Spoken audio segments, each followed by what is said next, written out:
So జనరల్‌గా మీరు ఎప్పుడైనా సరే హెల్త్ ఇన్స్యూరెన్స్ తీసుకునే ముందే కొన్ని రకాల వెయిటింగ్ పీరియడ్స్ అనేటివి ఉంటాయండి. సో ఈ హెల్త్ ఇన్స్యూరెన్స్‌లో ఉన్న వెయిటింగ్ పీరియడ్స్ ఏంటి? మొట్టమొదటిగా మీకు ఎలాంటి ఆరోగ్య సమస్యలొచ్చినా 30 డేస్ వరకు ఎలాంటి ఎమర్జెన్సీ అంటే మనకి హెల్త్‌కి సంబంధించిన ఎమర్జెన్సీ అనేది కవర్ కాదు. అంటిల్ అన్‌లెస్ మనం పాలిసీ తీసుకున్న మొదటి రోజు నుంచి ఏదైనా యాక్సిడెంట్ ద్వారా డ్యామేజ్ జరిగితే మాత్రం అది కవర్ అవుతుంది. సో అలాగే దీని తర్వాత కొన్ని నాన్ ఎమర్జెన్సీ సర్జరీస్ అంటారు. సో వాటికి ఒక 8-9 డిసీజెస్ లిస్ట్ అనేది ఉంటుంది. ఇది ఏ కంపెనీ అయినా సరే ఈ నాన్ ఎమర్జెన్సీ సర్జరీస్ ఏవైతే ఉంటాయో వాటిని కవర్ చేయదు. మరి నాన్ ఎమర్జెన్సీ సర్జరీస్ అంటే ఏంటి? సో జనరల్‌గా వీటికి ఇమ్మీడియేట్ ఆపరేషన్స్ అట్లాంటివి అవసరం పడవనమాట. సో అందులో మీరు మొట్టమొదటిగా మనం చూస్తే కంటి ఆపరేషన్, క్యాట్రాక్ట్ ఆపరేషన్ అంటారు. అలాగే టాన్సిల్స్ గాని, సైనసైటిస్ గాని, అలాగే కిడ్నీ స్టోన్స్, మోకాళ్ళ ఆపరేషన్, గైనిక్ ఇష్యూస్, శరీరంలో ఏర్పడే గడ్డలు ఇట్లాంటివన్నిటి గూడా అలాగే హెర్నియా ఇట్లాంటివి ఒక లిస్ట్ అనేది ఉంటుంది. ఆ లిస్ట్ అనేది మొదటి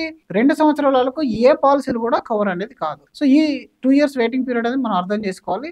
దీని తర్వాత కొన్ని రకాల పాలిసీలో ఏంటంటే రిస్ట్రిక్షన్స్ అనేటివి ఉంటాయి. మరి ఆ రిస్ట్రిక్షన్స్ మీవి ఏ విధంగా ఇబ్బంది పెడతాయి క్లెయిమ్ టైమ్‌లో అనంటే, సో జనరల్‌గా ఇక్కడే చాలా మంది నాకు క్లెయిమ్ నేను రూ. 1,00,000 పెడితే మొత్తం రాలేదు. నాకు ఇంత కట్ అయింది, అంత కట్ అయింది. ఈ కంపెనీ బాలేదు అని చెప్పేసి అంటా ఉంటారు. సో మీరు పాలిసీని చూడాలి. దానిలో ఉన్న బెనిఫిట్స్ అనేది చూడాలి. కంపెనీ కాదు ఇక్కడ చూడాల్సింది.